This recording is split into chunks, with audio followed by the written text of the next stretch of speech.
Okay, got it. Nice. Thank you.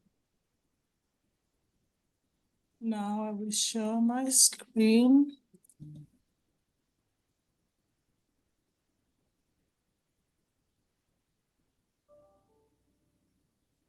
Where's Francisco? I'm here. Okay, I think we can start the meeting now. Okay, very good. I'll start recording.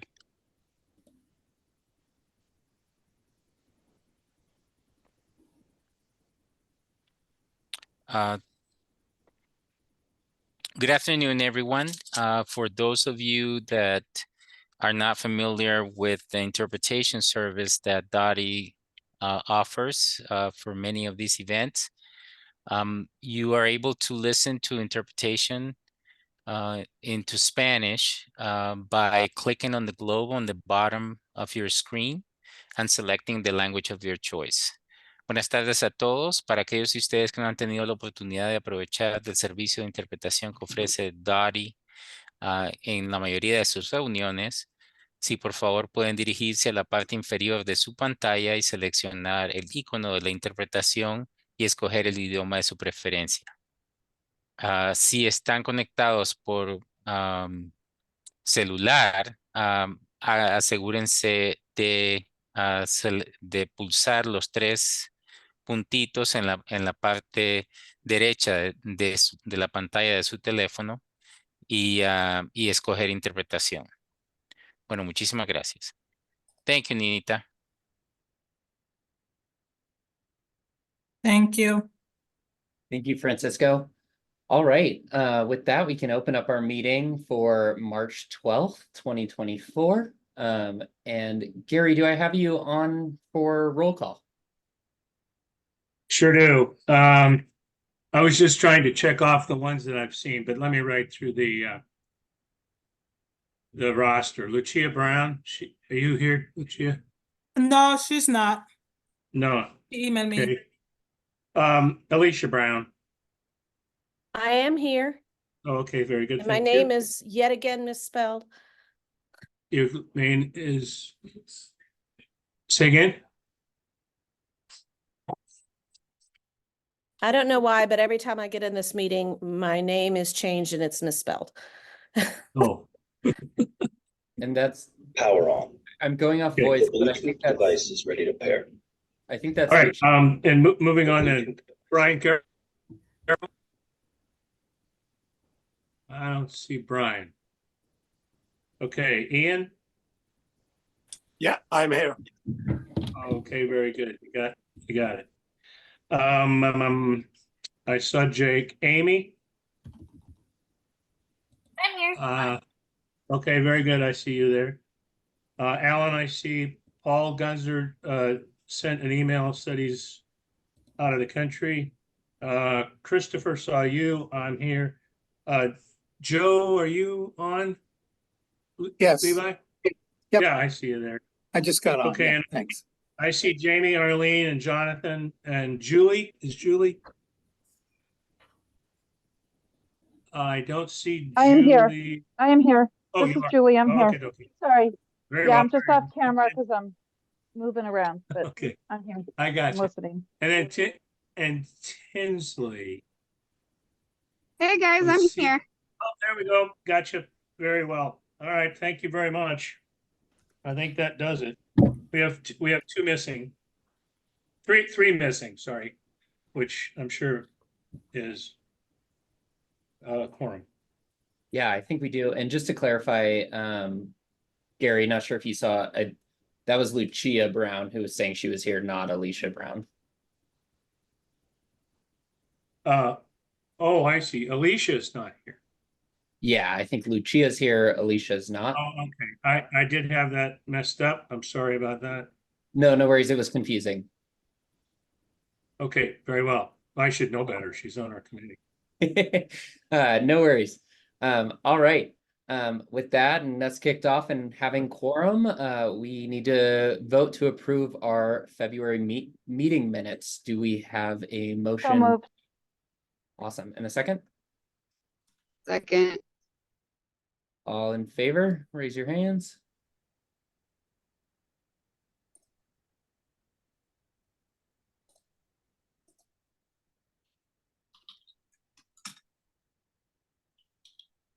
right? And then all opposed.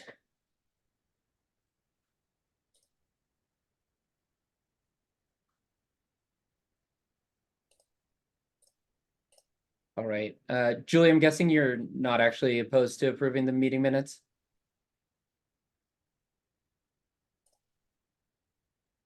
I am not opposed. I'm sorry, I didn't take my hand down. No, no worries. I wanted to make sure we had the vote right. All right, awesome. Great. With that, we are ready to kick off into our agenda. Nanita, do we have any public comment today? No, we do not. All right. We just instantly became ahead of schedule. Love it. With that being said, we'll hand it over to DOTI leadership for an update. All right. Well, speaking of public comment, if you were here last month, you heard a fair amount of public comment about the West Colfax safety project on there. And just as a reminder, this is a pedestrian safety and transit improvement project along West Colfax from Sheridan to Irving Street.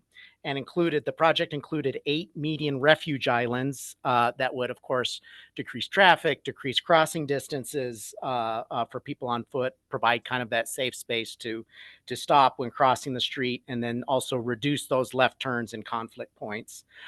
This is a project that had been on the books for a while, and like many of our projects, had experienced pretty substantial cost increases. That ultimately created a funding gap for the project. Team working on it spent a lot of time and effort trying to close what was about a $2 million gap on the project. Ultimately, well, no, not ultimately. Last month got to a point where it felt that the gap could not be closed, and so to do some cost mitigation, removed the greenery on those medians on there.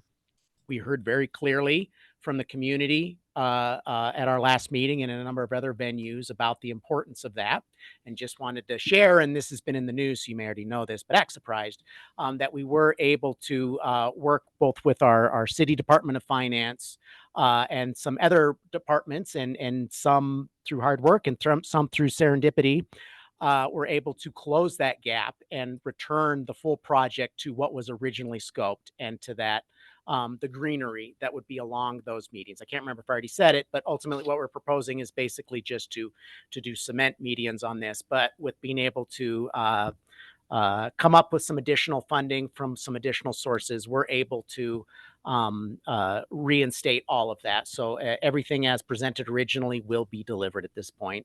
And very excited that we've been able to get to that point. I think the passion was clear. Chris Callanan is not just a expert in how we do our translation services on here. He also helps run the community advisory group in that area, and has done a lot of work with it. And so credit to Chris and to all the folks that helped us get this back across the appropriate finish line on that. So that's good news. I do see a hand there, Chris. Is this on West Colfax? Yes, sir, it is. Just quickly, I wanted to ask, with those add backs, does that resolve the lion's share of the community's pushback and disappointment? Yes. Wonderful. Yes. And Dan Shaw, if you see, there's a nice Westward article about it, and it was, yes, it does, because it takes us right back to 100% of what we committed to. So, very good. Thank you. my pleasure. No, that was good news on there. I'm going to forego the normal sidewalk update since we have a dedicated item to that later, but also just one other note.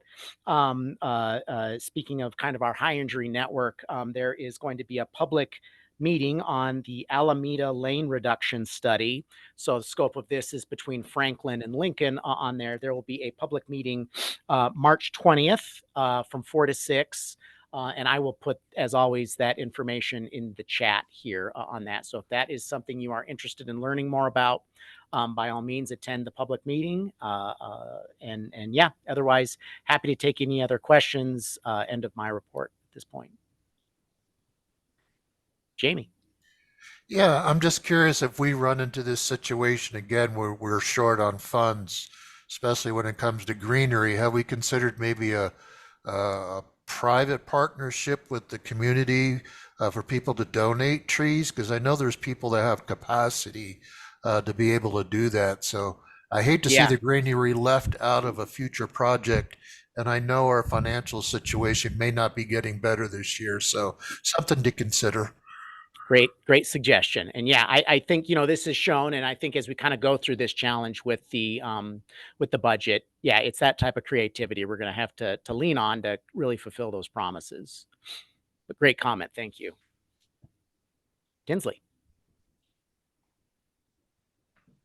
Hi, I just wanted two updates really quick on the Pena master plan, if you would. I know that you guys were able to receive the rest of the funding from what I've heard to complete the Pena project now. Based on the recommendations from the letter that we submitted as a board, and also definitely some community feedback that was actually received at the D11 town hall this past I think it was like 2 weeks ago. A lot of people are just kind of concerned about the budget balance and the micro issue. And I was just wondering if, now that you guys are kind of working through what's going to be cut in the budget, have you guys had a conversation about postponing Pena, or is it still going to be on target for it to be started after like all the studies and community engagement and all that extra? Sure. Yeah, and I think there was, and not to pass the buck here, this is a DEN project, and I know there was council action on it on Monday. Mhm. Okay. On there. I don't have the exact details. I can get that and follow up with this group at the next meeting on there. And I'm going to give you, unfortunately, the standard answer you're going to hear about budget. It's going to remind you of when we go through the budget process earlier. We have not, there's no decisions that have been made at this point on that. And we will look for kind of more public decisions. So we've talked about this before, kind of the process with when we build a budget. Is the departments all get together, kind of put their suggestions together, that goes up, and ultimately it is then the mayor's budget. And so I would say, in kind of not so many, it's kind of the mayor's budget cuts on there. So we're still at that period of discussion on what actually goes through city council on that, but certainly understand the interest around Pena Boulevard, and I'll keep this group updated as those decisions are made. Thank you. My pleasure. I think I don't know at what order, but maybe I'll go Eileen and then Jake. No, it's Jake first. Jake first. Mr. Chair. I would have been fine letting you slip through, Aileen. But just some quick background on the DEN project, and then I have a different question. But just out of color, having followed it, Tinsley, it's Jackson Gap to the airport, or is what was approved on Monday by council, and that is 100% DEN. And then the study, which includes a little bit of DOTI work involved in that project, is ongoing. So I think it's getting confusing because all the different parts of Pena are moving a little separately. And so just adding that background in. Nick, I was wondering if you could add any color on where the budget came from. Is that pulling from other DOTI projects, or is that from? No, it is not pulling from other DOTI projects on that. And we are still working out details, I will say, and I don't want to get ahead of kind of any additional announcements on it, but some new pots of money came available, not to the detriment of DOTI projects at this point. Well, then that's excellent news all the way around. Thanks for sharing. It is. I was super excited to give that one. Yeah, that one was fun. Okay, so I'm assuming I'm next. I'm really curious. I am admittedly asking a very big question here, but is it this normal, like compared to other cities around the country? Because I know, Nick, you've worked in a couple cities. Is it normal for the budget to be this secretive is not the right word. Opaque. Not as open. Yeah. Opaque. It's a good word. Thank you. Thank you. Yeah. I just find it difficult for us we keep running into these conversations where it's really difficult for us to, I think, feel meaningfully involved. I understand The that. budget is where we set our priorities. And so I'm not asking it necessarily, I apologize that it's probably coming off a little confrontational, but No. I'm just trying to get a sense, like is this normal across the country? And is there any other You know, cities that do it differently? it is, some of it is the form of government that we have here, a strong mayor form of Okay. government. I would say generally, yes, it is, and I think the challenge is this committee is positioned, literally in charter to advise on the budget. And, I think we did much better last year than we did the year before on getting that meaningful engagement on it. And so, honestly, to answer your question, I think it's relatively normal. I feel it. Amy understands it. It is something we're trying to navigate to where you guys can be without kind of getting beyond the city's deliberative Yeah. process on there, because then all of a sudden you'd have someone new sitting here talking to you if I get too far ahead of that on it. But We don't want that. absolutely hear it, and don't take it as confrontational. It's a concern we've heard before, and with Amy and we've been meeting quite a bit on how we engage with the advisory board. Really trying to get as much meaningful engagement on the budget within kind of those granted opaque bounds that we do until it becomes a public document. So Okay. kind of a roundabout answer, but yeah, somewhat Thanks for challenging. at least seeing me. Yes, I see you. Absolutely. Thanks. Thank you. I think Julie and then Chris. Yeah, so I mean, I can tell you just because at the state level, it's the same thing. We're like, we're supposed to engage, and but then there's this whole like blackout period where no one can talk to us, and it's frustrating because like we'll be like working on something legislative, and we can't talk to the state agency that's going to have to implement it, and it's just frustrating because it's like sometimes we do stuff that actually would be helpful if we did it a different way, but they can't tell us that. So that's definitely, I don't know other cities, but I do know that that's on a state level, but that isn't what I raised my hand to say. But and I think it's a really important conversation.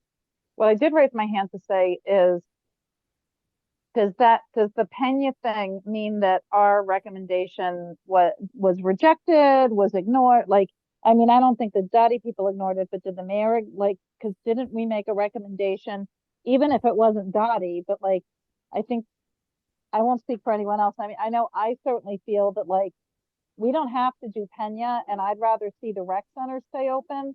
And I'm not personally, I'm not interested in any kind of conversation that's gonna like blame the migrants because they didn't cause I'm not interested in that conversation, but it is an expense.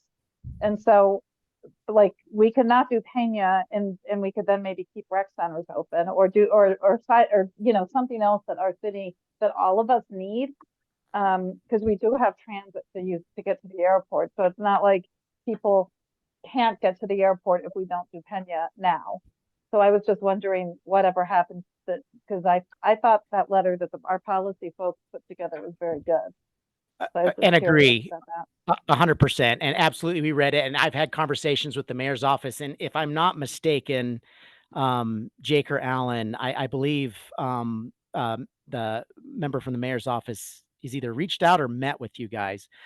But I will say, and Jake, thanks for bailing me out on what the council action was yesterday. That is separate from kind of the alternatives analysis that's going on right now. So that being approved yesterday does not change anything about the kind of issue that we've discussed and the issue for which the board submitted their letter on that. That's still an ongoing process. This is a separate project on it. And so yeah, certainly the die is not cast with that project. That's ongoing on there. And absolutely, I've had a number of discussions in the mayor's office about it, and I know they're having discussions with Dan with the airport as well on it. And then, not to give the same repetitive answer on that, all of those things are, everything is well, I don't want to say everything's on the table. That's not accurate on it. But certainly, kind of the conversations that are going on right now are how do we best mitigate the impact of these budget cuts? And so, yes, I think those discussions are happening, and what cuts allow us to remain in alignment with our values on it. And so, yes, I know those conversations are occurring. They're now occurring at a different level or a different place than where I participate in, but I do know those conversations are happening.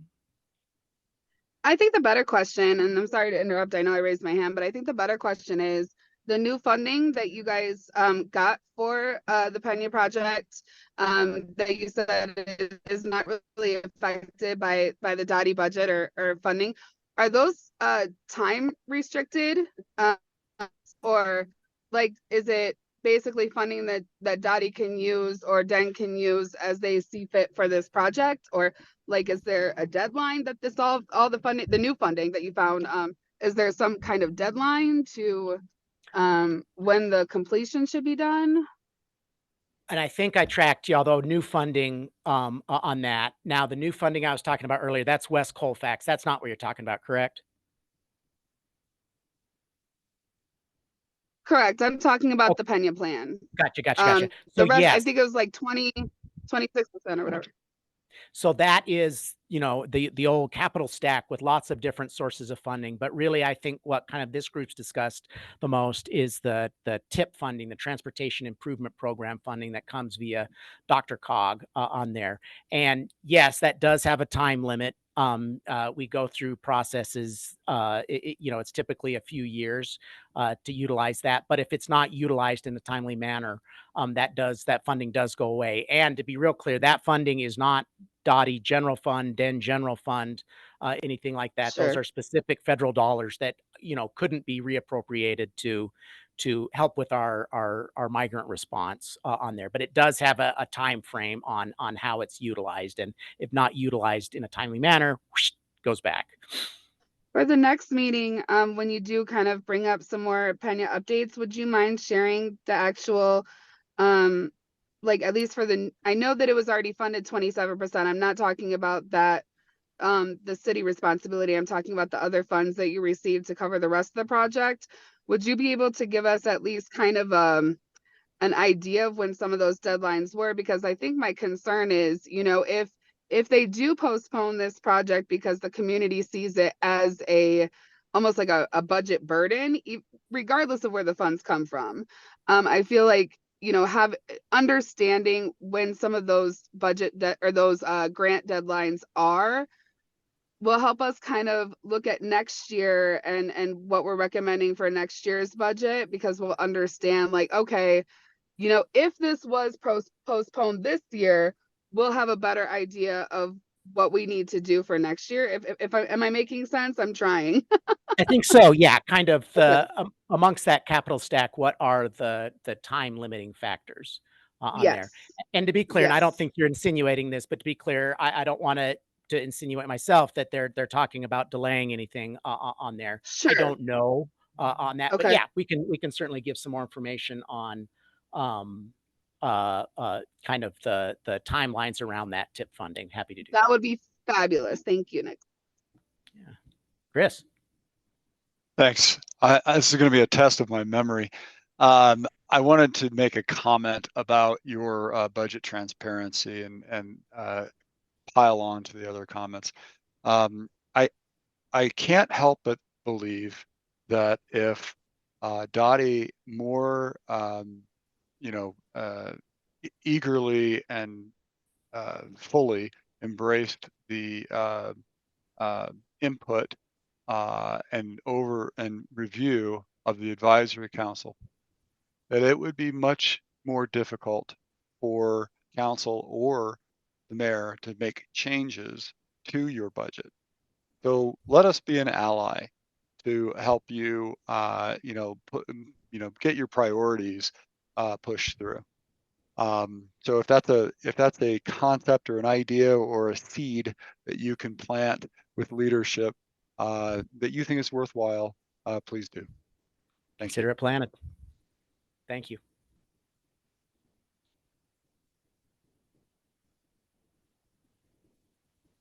All right. I think that's it for questions, Nick. Thank you for letting us run a little over on Q&A there.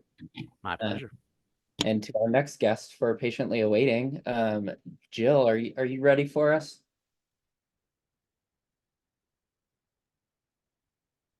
I am. My computer is moving a little slow, so hopefully that doesn't interfere too much.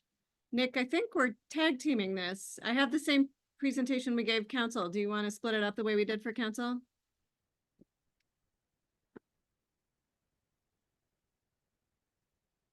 Nick, you're blinking. I think you're on mute, Nick. I am. Oh, sorry. Yes, fired up, ready to go. Sorry, I was. It's my vanity mic. I'm sorry. I sometimes forget that it's clicked off in between. But yes, fired up, ready, same role. All right, here we go. Let me pull it up.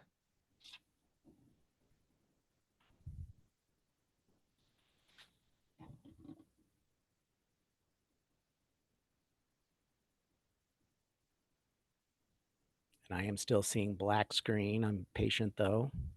There it is.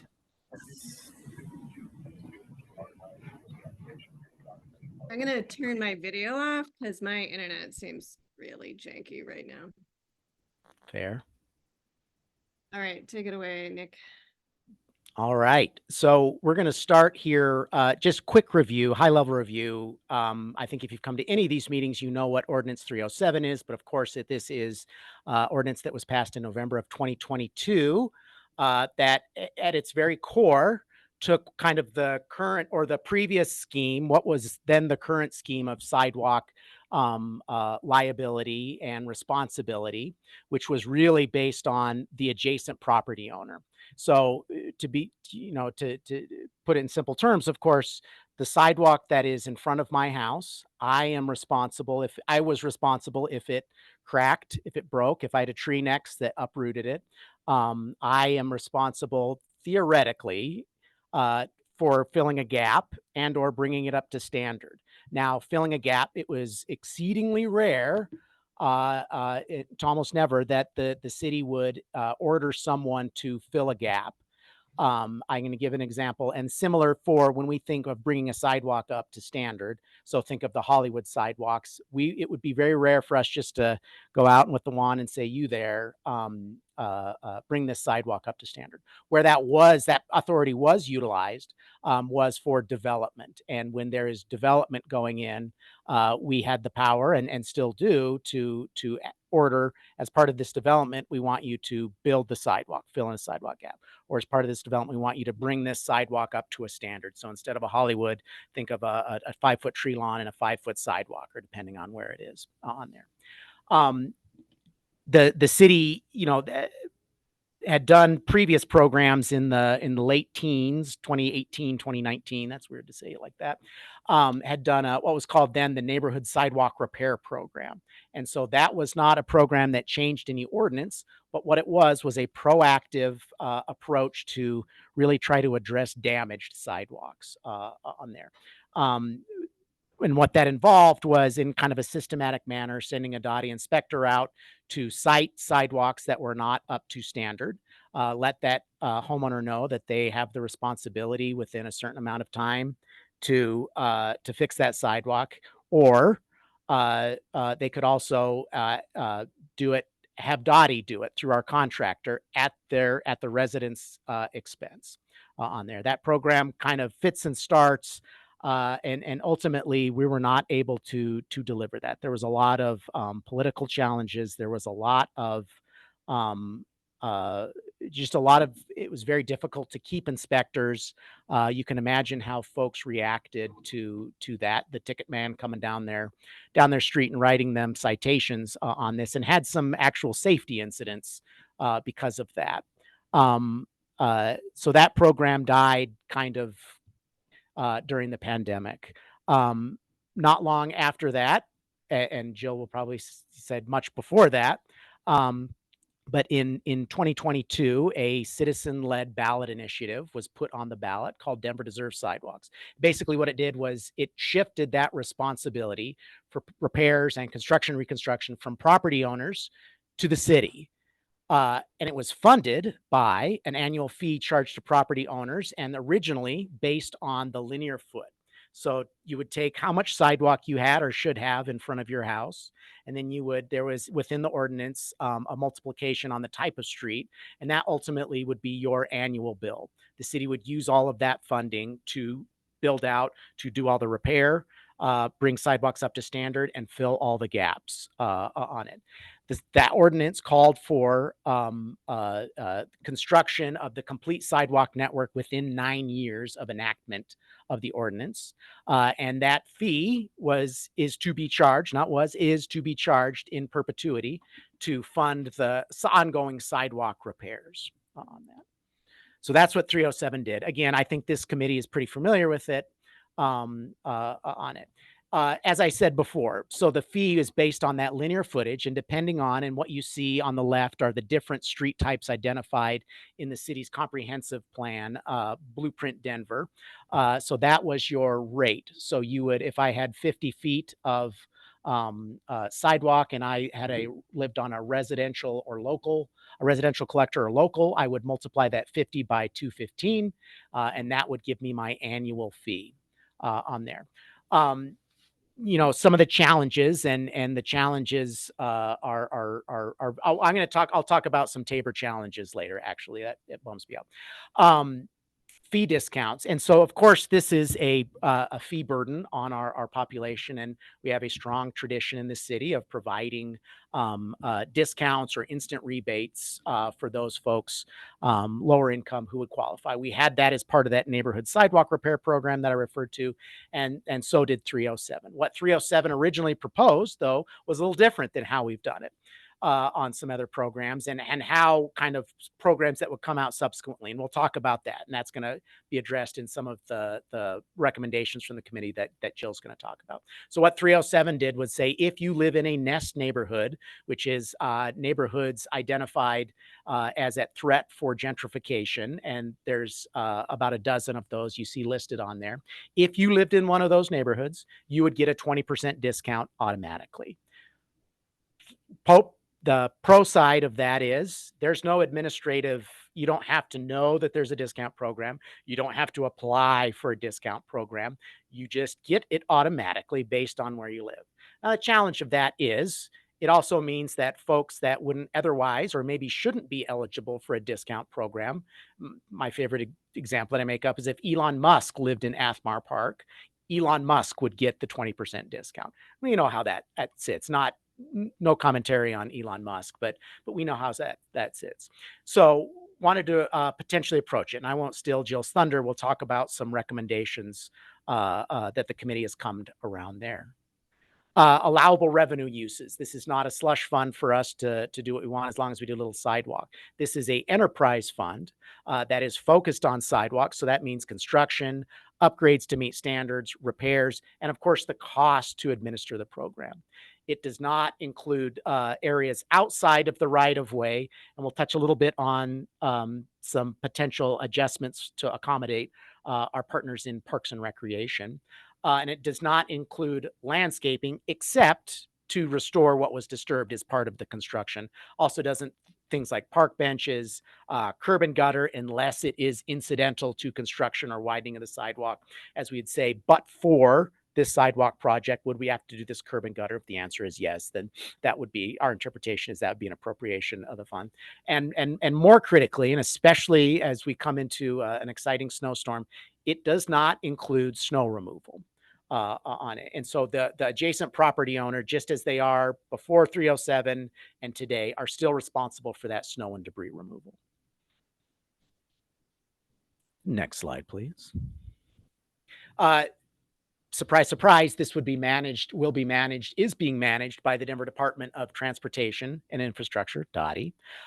You all have a role to play in this, in a comprehensive sidewalk plan and annual report. You all would receive those on there. and really kind of how it was written. And I'm not just saying it because she was here, you know, it aligns well with our existing plans. So prioritizing around dangerous streets where the traffic deaths are occurring, think high injury network, major transit corridors, and then those things that are connecting to high priority destinations like schools, grocery stores, hospitals, healthcare centers on that, which really aligns with things like Blueprint Denver, as well as Denver Moves Pedestrian and Transit, you know, really taking all the good work that's been done over the past years on this and really kind of charging that as our implementation, as our prioritization plan.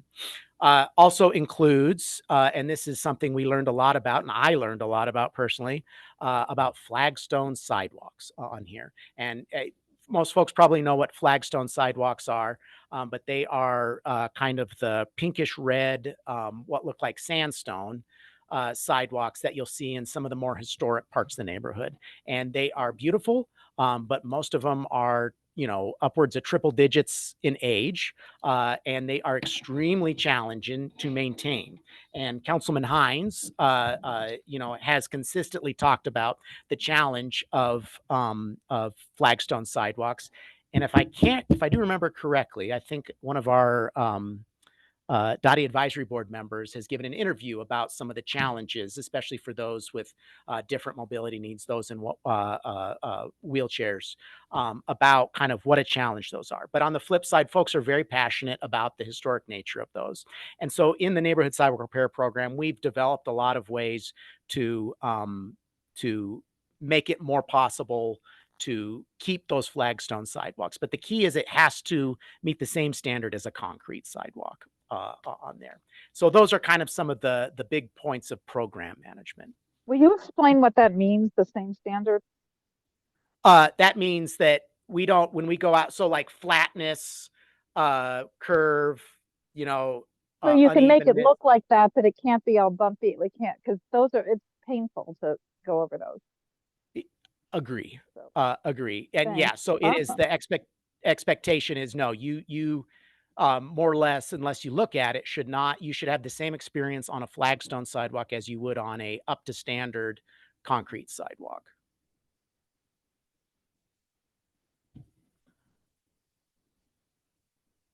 All right, Lucia's making a donation already. I love it on that. So with that, I'm going to hand it to Jill. Jill's going to talk about, of course, the work that the Sidewalk Stakeholder Committee has been working on. And I've tried to give you guys updates as we've gone along, but this has been meeting since late summer of last year on there and have come up with some good work. Still some work to do, but certainly excited to hand the floor over to Jill. Thank you, Nick. I think it's really helpful to have that overview of what is actually in the ordinance, because that has been over a year since we all voted on it. And even those of us who worked on it might have forgotten some of the details. So I think that's really important context as we talk about now potential changes to the ordinance. So as Nick mentioned, DOTI started convening the stakeholder committee. I believe we started meeting in August of last year. And have been meeting pretty much every 2 weeks since then. So having a lot of really in-depth conversations. The committee is made up of representatives from each of the city council districts who were selected through an application process. So it's open to anybody who is interested, as well as representatives from this board. You can see, including Jake and Alan and Jamie and Lucia have all been really great participants. Proponents of the initiative, myself, Joel Noble, Jamie was also involved in developing the initiative in the first place, as well as 2 council members, Councilman Cashman and Councilman Flynn. And we've got Gary Johnson here as well, too. Oh, thank you, Alan. Sorry for the oversight. Thank you, Gary, as well, for your participation.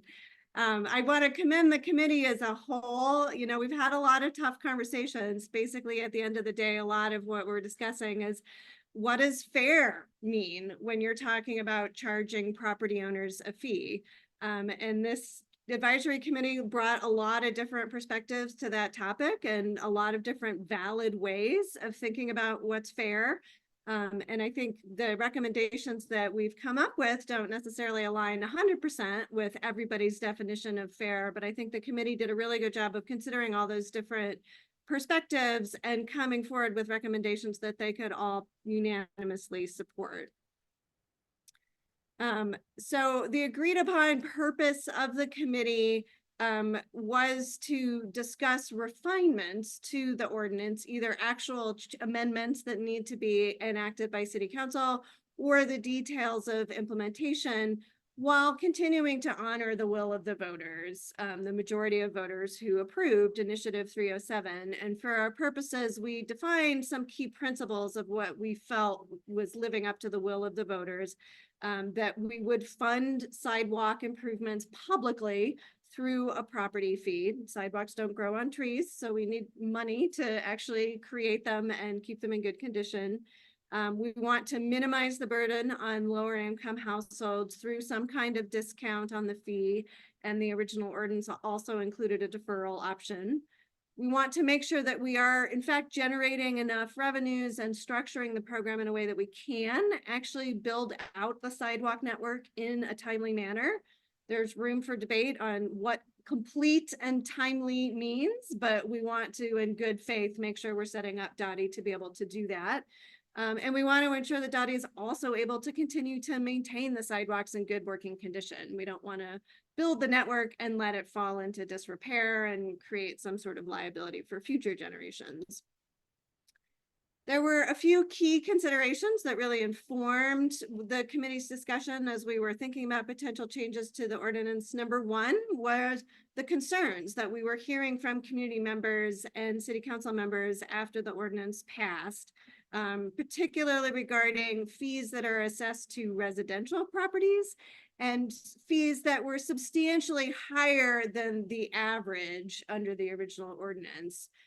When we were voting on the ordinance, you know, we didn't have full data on what the full range of fees might be, but we knew kind of generally what the average would look like. And most people felt that was pretty reasonable. But then it became clear there were some properties that would be paying fees substantially higher than that average. And as Nick mentioned, there were some concerns about how low-income households would or would not be able to take advantage of the discount in the ordinance as written. Again, we also wanted to make sure that the DOTI would actually be able to successfully implement this program and do the intended purpose of building out and maintaining the sidewalks. So one key consideration there was maintaining revenue neutrality. We didn't want to substantially cut the amount of revenues that would be generated by this ordinance so much that it was difficult to actually fund the program. And we were also thinking about operational considerations, like how easy would it be for the city to actually bill property owners based on whatever criteria we agreed upon. We could decide it's, you know, the color of the house is what determines what we charge property owners, but the city doesn't have that data. So we had to be realistic about what's possible in that regard. And then, of course, we wanted to make sure we're complying with state laws related to Tabor and fees and what's allowable and what's not. We didn't want to set the city up to lose a lawsuit in this regard. So we have been having recurring conversations with the city attorney's office that continue to go on. And there's some additional work that we need to do to ensure that whatever changes are made to the ordinance are truly compliant with Tabor. We also were very attentive to community input on this topic. There's an email address set up, sidewalks@denvergov.org, where people could submit comments to the committee throughout our process.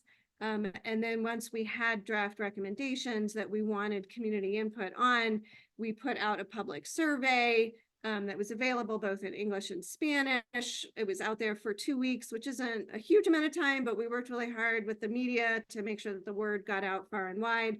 And we did, in fact, get more than 2,000 responses to the survey. And as the map here shows, we heard from every single zip code in the city of Denver, some more than others, but we did get comprehensive input from throughout the city. So with that, I'll move on to what you're probably most interested in are the key recommendations that the committee is putting forward.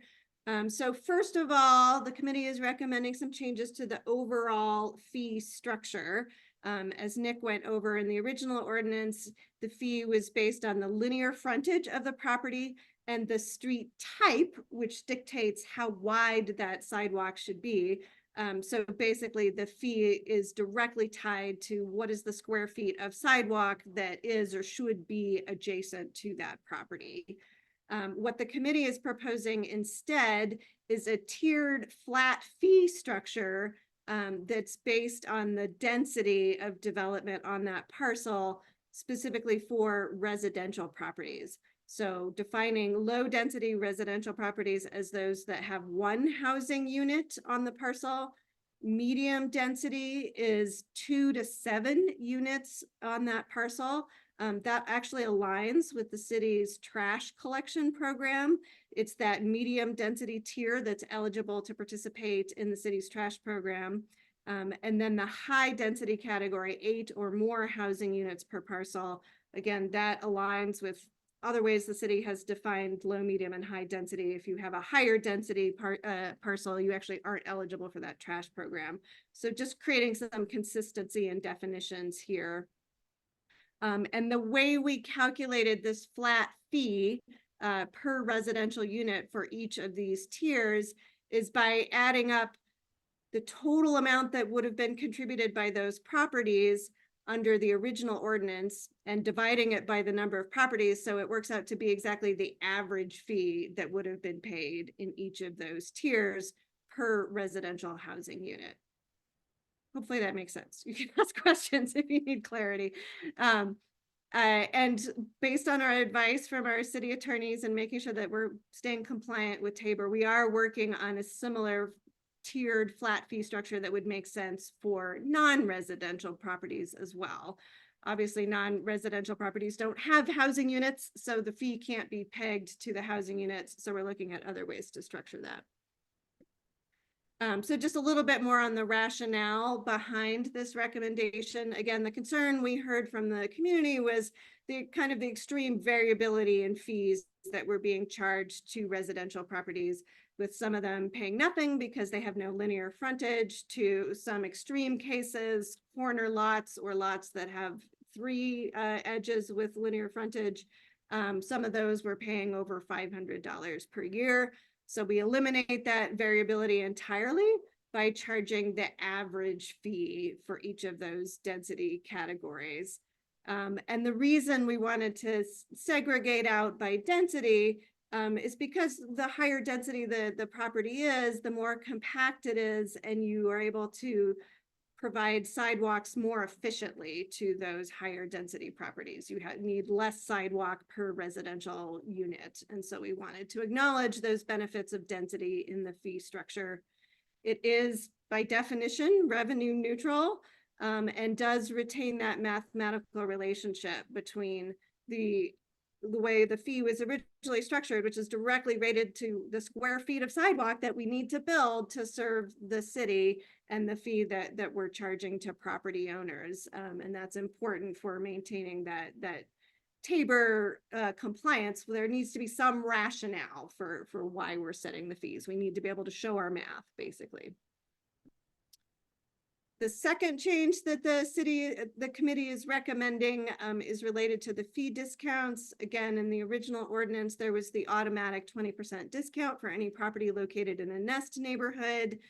Advantage of that, as Nick said, is no administrative burden really for the property owner, limited burden for the city, but it is somewhat indiscriminate in that it doesn't matter what the income is of the property owner. And so whether you're higher income or low income, you would get that income qualified discount or the non-income qualified discount. And then of course, there are low income families who live outside of nest neighborhoods who could also benefit from having a discount. So the proposed change addresses both of those concerns. It makes the automatic discount a little bit more narrowly available only to properties where there are income restricted units. So if at least 25% of the residential units in a multifamily property are restricted for people in lower income categories, the city has that information on file and they can provide a 20% automatic discount to those properties. So basically rewarding property owners for making income restricted units and giving them a discounted fee. And then since the ordinance was passed, the city established its new trash program that has an income qualified discount that people can apply for. That did not exist when Ordinance 307 was being written. But now that it does exist, we're proposing to just piggyback off of that existing program, use the exact same criteria for income to provide the same discount that people can get on both the trash fee and the sidewalk fee, which can be up to 100% or basically a waiver of paying the fee altogether for particularly low-income households. So again, the rationale behind this, it addresses the specific concerns we heard from the community about the nest discount being both too indiscriminate and too narrow. And also it allows us to take advantage of an existing city program. So hopefully, while somewhat more burdensome than an automatic discount, it still allows for less burden because it's piggybacking off of this existing program. And then the final major change is to the timeline for building out the sidewalk network. The original ordinance stated that the city should complete the build out of the sidewalk network within 9 years of the effective date of the ordinance.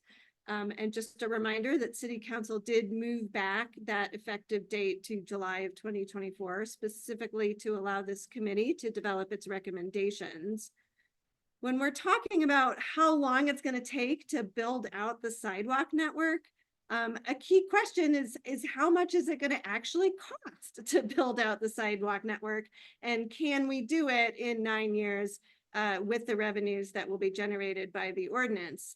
There's a lot of assumptions that go into how much it's going to cost to build out the sidewalk network. It depends on exactly how DOTI decides to finance and deliver the project. It depends on trade-offs that we might be willing to make between how much it costs versus allowing ourselves some flexibility on the city's design guidelines. These are all details that DOTI is just starting to figure out right now. And so we wanted to acknowledge that there's some work to be done to figure out how long it's actually going to take to build out the sidewalk network with the revenues that are available. Acknowledge that reality and give DOTI the flexibility they need to address that reality while still honoring the urgency that the voters expressed, that they want this sidewalk network built sooner rather than later.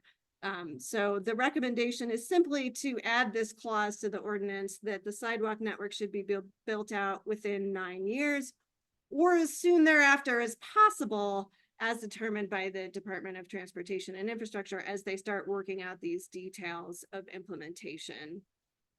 We're also recommending adding some language about ensuring that in the initial kickoff of the program that we're prioritizing repair and reconstruction where there's a significant safety hazard. And this is to make sure the city's protecting itself from liability. We don't want people tripping and falling on severely damaged sidewalks and then suing the city because they're hurting themselves. So we just wanted to give that clear guidance that the city should prioritize addressing those safety hazards in the early years. This does not supersede the prioritization that Nick mentioned earlier in terms of looking to the adopted plans and prioritizing the high injury network and high priority transit corridors. That's still in the ordinance as well. This is just an extra layer of prioritization on top of that. And Jill, if I could just interject real quick with a quick comment on there. This is certainly for Denver unprecedented in kind of this build out. And, while that is scary, it's also a huge opportunity, I think, to rethink how we deliver a program of this size. Previously took a long time because projects would take a long time as you do them, just project by project, depending on is the funding coming. This is creating that dedicated funding source. And so as we are working on the stand up of this program, we're also looking at what are some creative financing tools that we could use and some creative construction delivery tools that we can use. And so we don't know what that exact year is. I can't tell you what that exact year time frame on it. But we're excited about the opportunity to utilize some different tools to actually do this, use kind of that the volume, what we, like a used car salesman, but use the volume to really open up and unlock some opportunities out there to get creative with the financing and really deliver this faster than I think folks maybe originally had thought we could. Thank you. Thank you, Nick. Yeah, we really appreciate the thinking that DOTI's putting into how do we actually deliver this brand new program that's really unprecedented in as timely a manner as possible. And so that's really the spirit of this recognition of this revised portion of the ordinance, is to acknowledge that work that DOTI's doing, give them the flexibility to come up with the most realistic but quick timeline as possible. And then one additional minor change that the Department of Parks and Recreation brought to our committee that we're happy to basically endorse to City Council is clarifying that sidewalks inside of parks are an eligible use of the fund, even if they're beyond what we typically consider as the public right-of-way, but they're within 75 feet of the street, and they are playing an essential role in providing connectivity to the larger sidewalk network, street crossing, RTD stops. We didn't want there to be any confusion about, well, that's inside the park, it's not public right-of-way, therefore it's not eligible for this fund. The intention was that this fund would pay for sidewalks within parks that serve part of that larger sidewalk transportation network. So really just a minor clarification to the ordinance there. So that's all of our slides. I'm happy to stop sharing, and Nick and I can answer any questions that you all might have.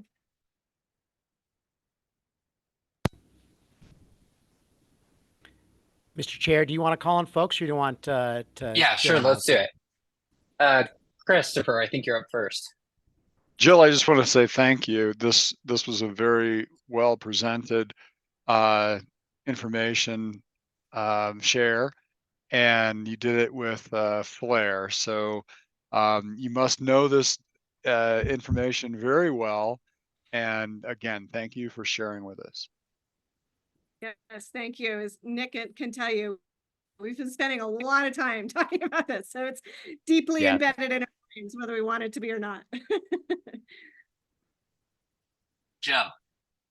Yeah, thank you. It was very good, very, very well done. Have a couple of questions. There are several members of our committee, and we had talked earlier about changing that. This is a 9-year period, and between now and 9 years, several things will change. Some of it is concrete, as you know, it's very energy intensive, and they're looking at making that less energy intensive, needing less energy. And so why that keeps going on, we were hoping that there was a review somewhere in the period of what products they're using and things like that. So it isn't just, it starts now, the law is set, and then 9 years later, we haven't changed anything, because sidewalks will change in that period. The concrete will change. So I don't know if that was discussed, or this was mostly how to fund it and how soon it'll be done, but where might that be discussed? That's one question. And then again, on that vein, it's kind of like it's now up to the DOTI director to decide if they need more time and all that. Should it be open to more people, to city council or things like that? I think they may be interested, since it is an ordinance, that it's just left to one person, the director of DOTI, to go ahead and say, well, we need more time. How does that factor in? So those are my two questions. Thanks. Jill, I'm happy to take those. First question on the energy kind of intensity and exploring different materials that could be used that would potentially have less of a ecological impact on there. That is something we're considering, not specifically kind of the stakeholder committee won't get into that level of detail. We're almost getting down into kind of standards and things like that. But I will say the city climate office, we've had a number of meetings with them. And this is something they're interested in kind of pursuing concurrently as we move through this process on there. So no details at this point, but absolutely it is being discussed on there. And then as far as the timeline, and do want to point out, the one element in there that talks about the DOTI advisory board and kind of that plan, and that really becomes the almost annual public making sure that we are staying on track, holding the department accountable. And so ultimately that kind of those plans will be accepted, reviewed and accepted by this committee on there. And because we didn't want it to seem like, oh, I mean, because really it wasn't that the city wasn't building sidewalks that really, I'm not going to talk about, or I won't speak for Jill on the inspiration behind this. It was the amount of time that it was taking on there. So we understand that and didn't want it to seem like, oh, we just cast that off and we'll come back in 150 years on there. There is, I will say, there is urgency from our department. There's absolutely urgency from the mayor on this, and we feel that the having that accountability to the public, having this be a public meeting and the annual process for reporting out on progress and our plan on there keeps us, well, I'd like to think we'd keep on task on our own, but gives that kind of public accountability and transparency. Oh, thank you. I appreciate those answers. Thank you. Julie. Yeah, thank you. It's a comment and a question. My comment, Jill, is just you've done as a decades-long community organizer, you've done such a phenomenal job with all of this, with shepherding through the ballot initiative, but then really keeping people involved and making it welcoming, because sidewalks are one of those things that, like, you don't think about until you have a problem, and then you want it dealt with immediately because you're having a problem, and no one wants to pay for it again until, like, everyone wants them to work, but no one really wants to pay for it. So it's a difficult, issue, especially when there's so many other things going on. So again, I just think you've done a phenomenal job, and I really love seeing the amount of public engagement. I think that just speaks volumes to the way you're going about it, because people engage when they feel like it's useful and they feel like they're being heard. So again, fantastic, great study and good community organizing. I teach policy. I might use this as a case study because it's just really, really well done.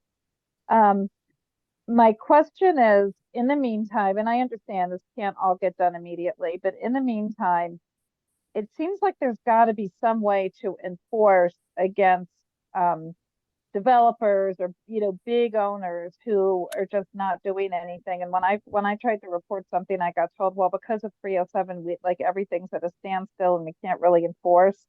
And I mean, I'm one of those people that, like, I didn't report stuff because I didn't want my neighbor to get a $5,000 bill, but I have no problem with some, like, huge out-of-state developer getting a $5,000 bill.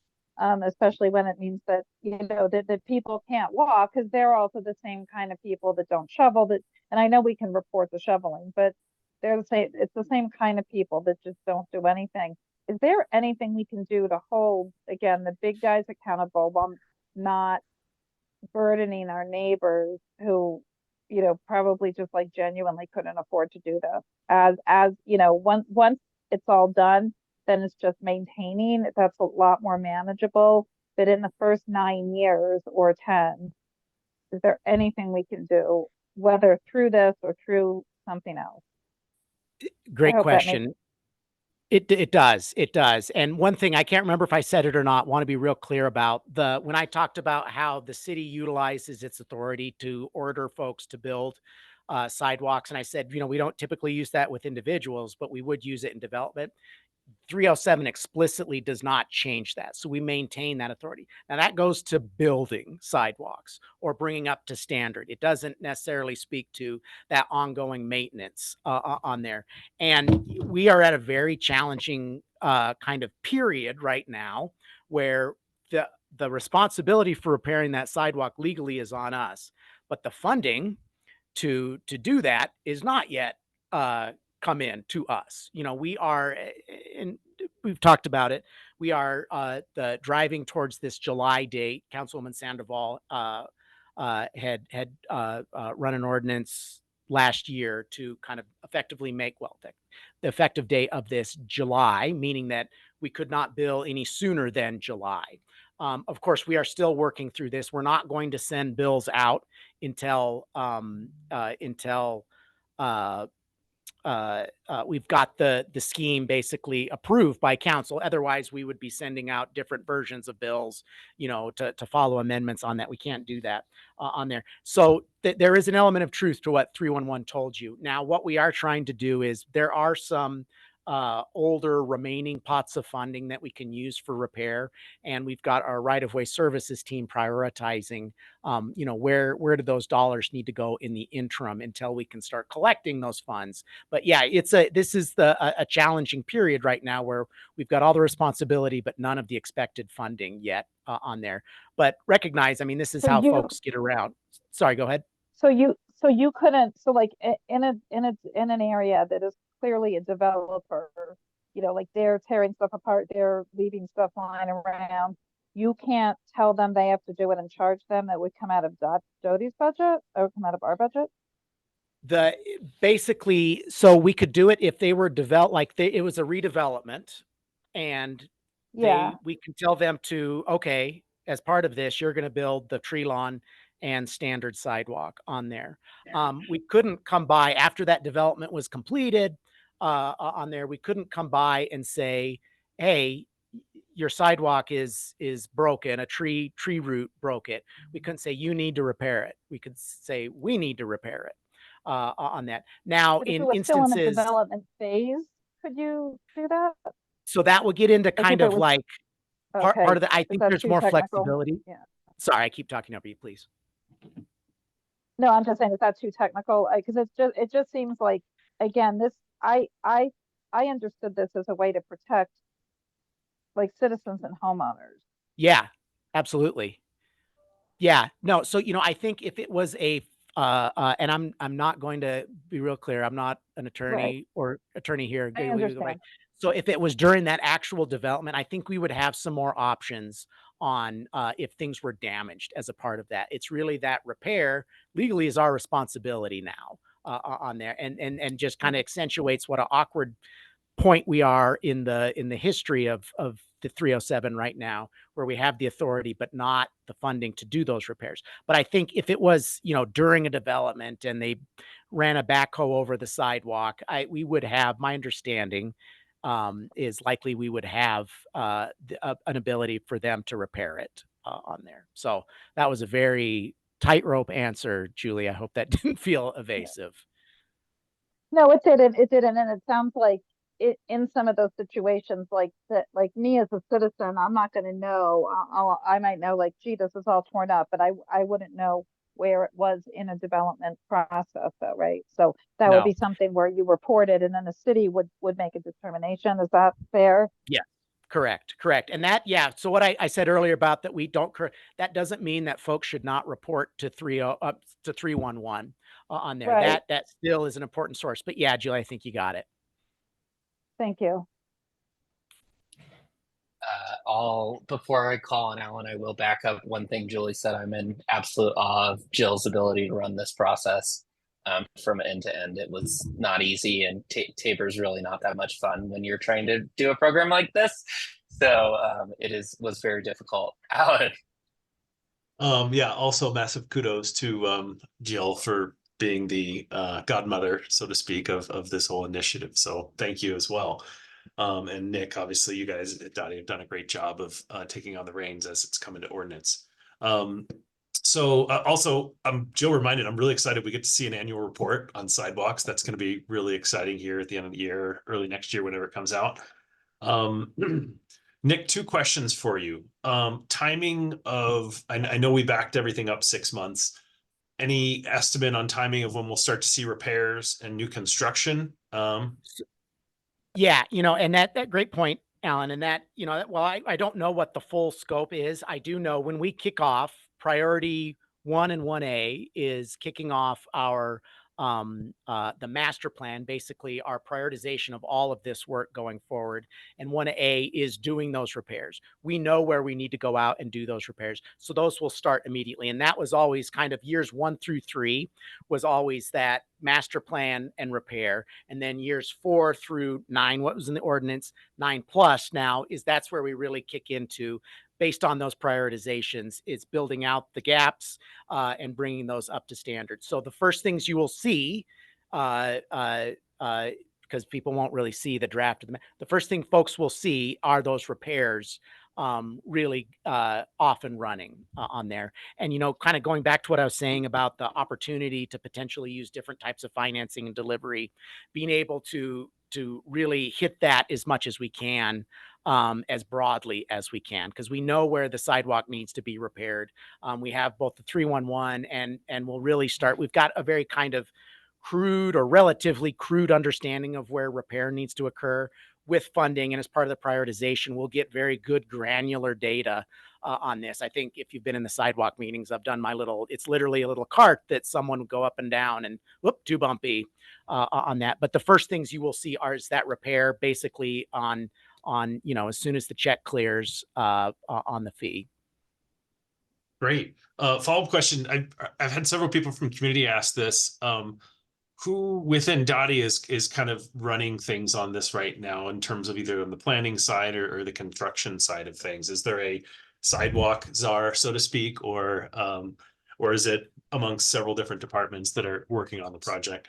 So we have kind of a, luckily not me. I'm certainly leading kind of the overall effort and absolutely the council effort, but don't worry that I'm designing sidewalks or anything like that. I'm totally unqualified to do something like that. So we really are taking a program management approach, and DOTI is lousy with folks with strong permanent program management skills on there. And so I have kind of a broad project leadership team, but then within those things that are attacking, like looking at, do we want to is there some sort of cement making capability we want to explore? How do we approach right-of-way and the challenges with right-of-way? Billing, making sure that we've got all of the technology in the short and long term to do billing on there. So right now there's not one specific head, one name. I kind of serve as that now, but once we get past this kind of setting it up to run, I will happily. Now I'll miss my biweekly meetings, what technically weekly with Jill and my friends, but hand that over to kind of a reformed sidewalk group within the department on there. So not one name to share at this point. We will have that. I think in program management, it's referred to as one throat to choke on it. And so we will have that, but right now really taking it as kind of a broad program management approach where we have a leadership team that is with different subject matter groups feeding up into that, keeping that coordinated. Awesome. Thank you. Any final questions for either of our speakers? All right. Thank you very much, Jill and Nick, for the time. Thanks for having us. Awesome. Cool. With that, we'll head into a section of the meeting today where we have the opportunity to hear from each of our board members.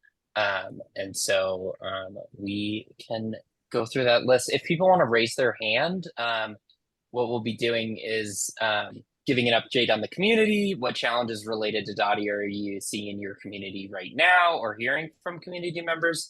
And are there any items that you want to be discussing as a board or policy recommendations that you would like the board to take up? And we can go in order of a hand raise for anyone that's ready to go on this. And we'd love to hear the updates from your neck of the city. I don't know. I think I took an Al Roker quote and really just butchered it. From your part of town. Joe. All right, well, we're really concerned about safety and enforcement.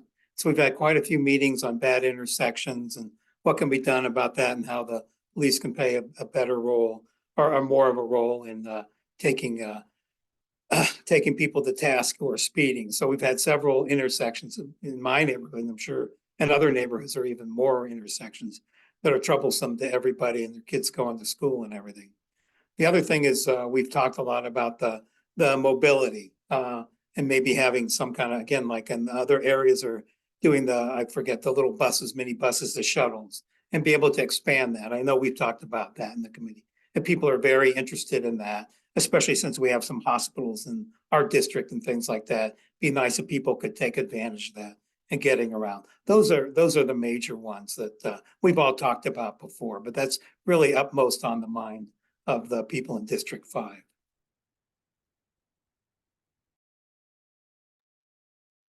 Awesome. Thank you, Joe. Alan? Yeah, in District 1 on the north side of Denver. First of all, I want to give a few kudos because I think it's fun to share good things going on. Folks are very grateful for all the new bike infrastructure that was built out as part of the community transportation networks a few years ago. Very exciting to see improvements on Federal Boulevard in Jefferson Park breaking ground.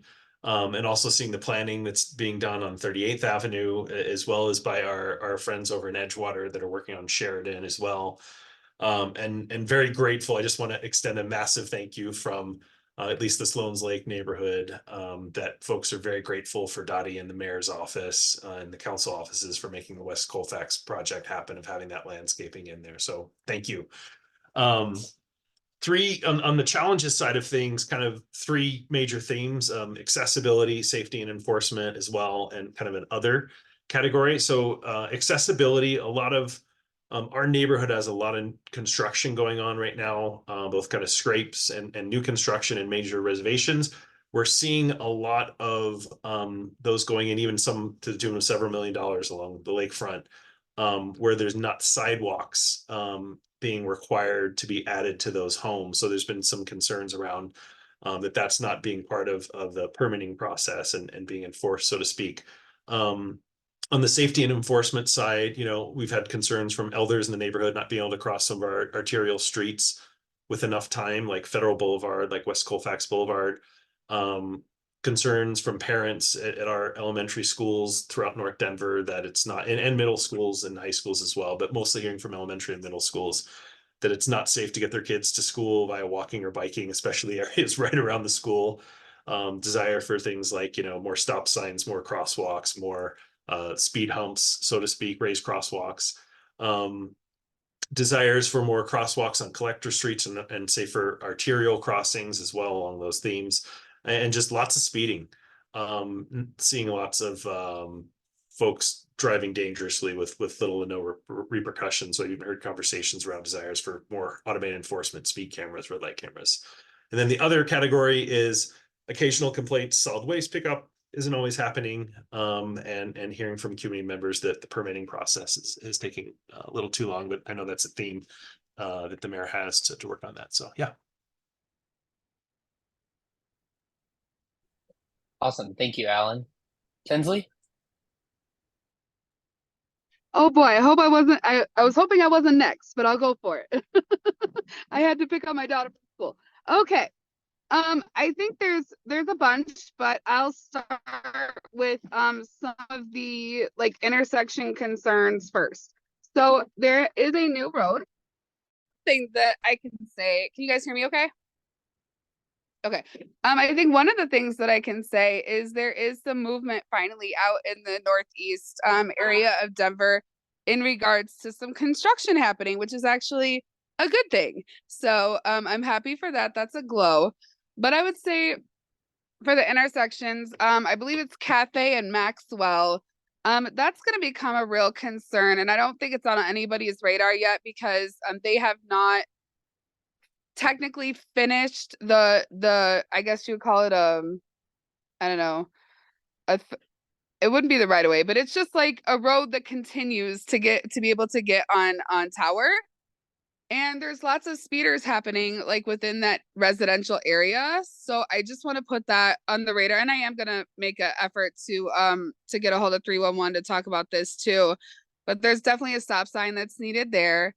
Overall in the community, there's still a great concern about trash cans in particular. In most of the already existing bus stops, I wouldn't say that it's anything new. I think it's just the existing ones. I continue to see a lot of trash bags hanging on trees and just things that are just not acceptable as far as we should have trash cans. Let's see what else. I actually have an update. So, and I don't even know if Nicholas knows this, but I did actually have coffee with Janelle last week. And one of the things that we definitely talked about, and mostly for the Northeast, is that, there's been an ongoing kind of belief that the Northeast is suburbia, which it is technically. But the community consensus is that we are now bigger than Montbello in many regards, and we're going to continue to grow 5 times the amount in the next 5 years. So that to me is, and to the rest of the community, is extremely concerning as it relates to, you know, the DEN commitment to infrastructure as well as the DOTI commitment to infrastructure out here.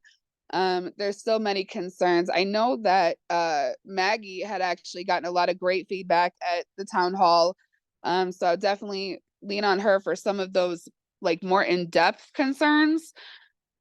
I'm also happy to see that the council member out here has finally put some of our meetings on her newsletters and agendas. So she's trying to get the word out that there are community meetings that are accessible for the public in general. And so I'm excited to see that she has listed DOTI Advisory Board as one of those meetings. I guess the other community concern, I think it'll be for a while until like the word actually gets out. I'm also on the Coca-Cola Advisory Board, and there's definitely concerns about it, our community, both in Montbello and in Green Valley, about the traffic uptick that will happen when Coca-Cola decides to land. They did a wonderfully, actually fantastically comprehensive traffic study of their own. And I would love to maybe get those results blasted at one of our meetings coming up, because it's very interesting. They are definitely committed in trying to make Pena a better situation, including like the on-ramps, turn lanes, the flashing arrows. Like they're definitely really voicing a commitment to the community in those regards. And I can't wait to see like what partnerships Nicholas and Coca-Cola and his staff, you know, really you know, when the talks really start to happen, I'm very interested to see what that looks like. And I think that's pretty much it. We did talk about there are definitely a lot of bond funded lights that are supposed to be coming. And I reached out already to make sure that was not going to be affected by the budget cuts, which is not, because it's bond. But we are just waiting a lot now on contractors and contractor updates on when like the actual commitment is going to be started. So that's the last, I think, community concern, is that people are still not having a clear concept of when these projects are actually going to start. They're not necessarily worried about the contractor issues, or they're not necessarily worried about, you know, why this piece of square grass is, you know, too big or too small for the light. You know, that like that doesn't matter to the community. What matters is that it's coming. And I feel like that's still definitely a gap in which we can create some more community access in terms of DOTI and the advisory board. But yeah, those are the D11 updates that I have. Awesome. Thank you, Jensley. All right. I'll be speaking on behalf of District 10 right now. And I put out a feeler into different community pockets, and no surprise, the district that includes Capitol Hill had some things to say about government. So I'll dive into them, but forgive me for being a little verbose trying to represent the district well. Along with what Alan said, there's a ton that the district is really loving right now. The District 10 really loves the South Central Community Transportation Network that has been completed to date. So much so that they can't wait until phase 2. And that was a comment that I received, was a lot of excitement around getting funding and action on phase 2 getting started. In particular, I'm sure that my district has been loud enough on this one that you guys have probably heard this, even though it is a very specific complaint. But there's no consistent north-south route in District 10, particularly in kind of the more residential half of the district. And that's been a little bit of a source of frustration. they also love the detours around construction projects, which I believe is actually called the detour program. And that has been really exciting when they've seen it. They're a little frustrated by the lack of sidewalk and bike lane detours on many projects. I know that there is a situation where some projects were permitted basically before that program went into existence, but are still seeing some that they would really like to have reopened. For example, parts of 18th Street downtown have been closed for months, and that is one of the main protected bike lanes in downtown. And that's been a key source of frustration, as well as I know that Council Member Hines from District 10 would be remiss if I didn't bring up that Golden Triangle also has some detour issues that have been really, really challenging. Luckily, I think some of those construction projects are finishing, but some of the newer ones haven't seen detours. Speeding has just been really, really bad. And it seems to be headed in the wrong direction fast. Particularly, I hear it most often about 13th, 14th, 8th, and 6th. So those major east-west routes through the neighborhood. And I know that the city's been doing a lot for traffic calming and reduction, but this continues to be a concern. Vehicles not following the law, I almost put into its own bucket because I got quite a few comments about this. Red light and stop sign running were particularly problematic.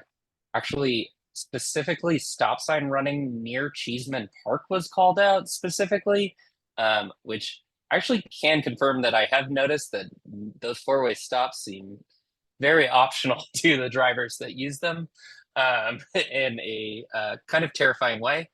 And then because I love my District 10 policy nerds, this was a very specific request, but I told him I'd bring it up. Turns on red arrows across bike lanes with bike signals are really bad and dangerous. Particularly back to 18th Street, there's bike signals, then there's a green, yellow, red arrows that are supposed to tell the driver they can't take a right-hand turn through the bike lane that has a green light. They called out that Cambridge, Massachusetts uses arrows on all lanes to indicate that the green circular light does not apply to the right turning lane as well. So effectively you got green arrow, red right arrow. That makes sense. Sorry, this was very hard to not visualize. And then cars and bike lanes was a big complaint. Protected bike lanes being full of shattered glass, I heard as well, in hopes that the street sweeping could be like the bike lane sweeping could be a little more active. Lime is hard to report illegal parking. It used to be in Lime that you could use their app to report a vehicle. Now you can use their app to report, and then they follow up 5 hours later and ask for the code on the vehicle. They ask for specific geographic coordinates. And basically, it's gotten so bad that people don't know what to do to report them, or they've moved on. 5 hours later, you don't know the code that was on the Lime scooter, and it's basically been pretty frustrating. Where I know that beforehand that was pretty easy to do in the app, so I'm not sure what change they made, but I know that that's particularly concerning, in that particularly for our residents that have accessibility challenges, scooters blocking the sidewalk is a lot more disruptive in their day than it is for me. Vehicles not yielding at crosswalks, handicap parking not being followed, right-of-way obstructions in general. Shocker to hear that from me, I'm sure. And then Blake and 20th, I got a specific request for a right turn on red restriction at that intersection. So I'm so sorry. I went a little over our 2-minute, but I got a lot of feedback and didn't want to miss out on any of it. So thank you for bearing with me. Christopher.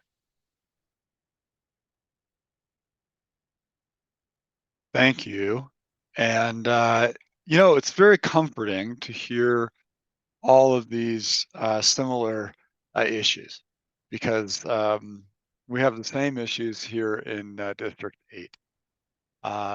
Starting with a positive, bike lanes are being used. People like them, they're enjoying them, and thank goodness for the investment in that alternative means of transportation. Traffic is noticeably worse, especially in the MLK corridor going east to west. And let's see, complaints about MOT, maintenance of traffic on construction. Someone else said that earlier, and it is true here in District 8 as well. Speeding, traffic lights being ignored, generally not paying attention to the rules of the road. It's rampant. I can't over exaggerate that. Everyone I talk to is getting becoming afraid, right, to drive, and who's going to be they're being much more defensive. And while that's good, there's something at the root cause of that needs to be addressed. Let's see. And then another thing that was also discussed already, but I'll underline it, waste and trash. You know, to just be very clear, if you want to have nice things, you have to keep them up. And if you want people to respect the neighborhood and to do their best, you need to have a clean city. And we are failing on that. So that's it for me. Thank you, Christopher. I believe, Julie, we have you next.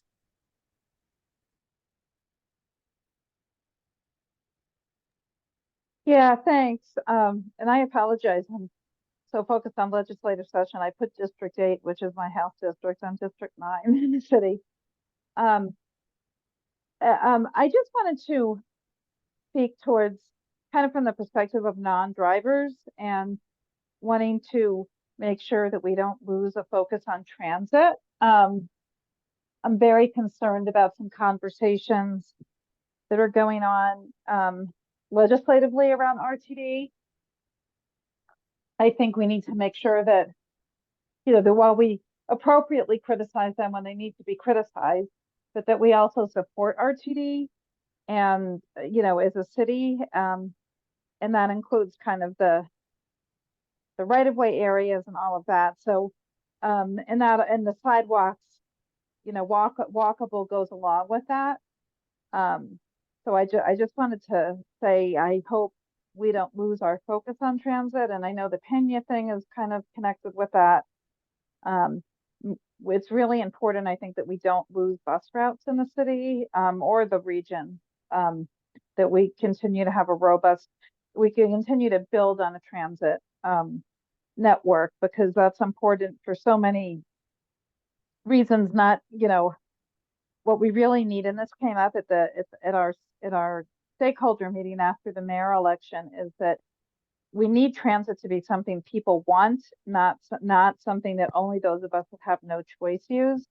And I think that there are a lot of people, or at least, at that very well attended meeting, there were a lot of people there that were saying, I would use it if it worked better. We're still on pandemic schedule.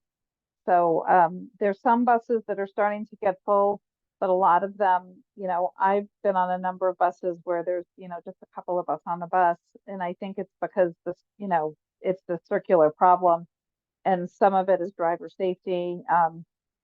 There's a whole bunch of reasons, but I just want to make sure that we maintain a focus on transit, and that we don't lose any more bus routes. In our neighborhood in District 9, one thing that has been nice is when some of the new housing has been developed, they have fixed the sidewalks in front of that housing. So after the months of construction where it's torn up, which is necessary, obviously, it's nice that we have flat, nice sidewalks, and people definitely use the amenities like the 39th Street walkway. These are things we never had in our community before it got gentrified, but they are very well used. And I totally agree with the comments that were made on out of control driving, speeding, not stopping, all of that, as well as the issue with the scooters. I didn't even know you could report to Lime, because obviously I don't have a Lime app. But it is super annoying. So, but I don't think that's anything that DOTI can do about that. So, thank you.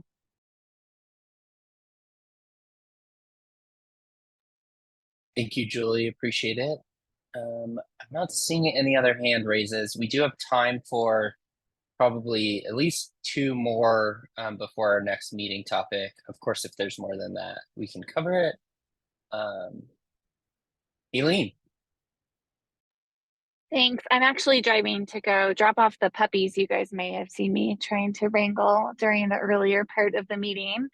But I think I really do not have anything different to add to this conversation, but just wanted to emphasize what others have said. And I was thinking about like, what has my husband complained to me about recently?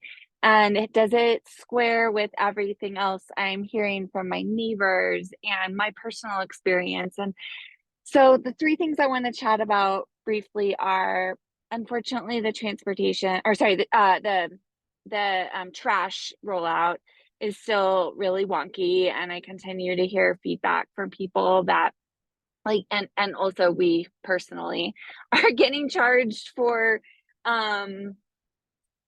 service that isn't occurring, or bins aren't getting switched out. It's just putting a really poor taste in everyone's mouth. And I don't know, but just it's not working very well, and people are having a very negative experience with this program, which is really saddens me, because I do know, at least personally in my household, that we are doing such a better job. There's such a much better incentive to put things in our recycling bin and our compost and use those. But just the administrative nature of it has been such a burden into dealing with that. And getting all the problems resolved at an administrative level, it's troublesome.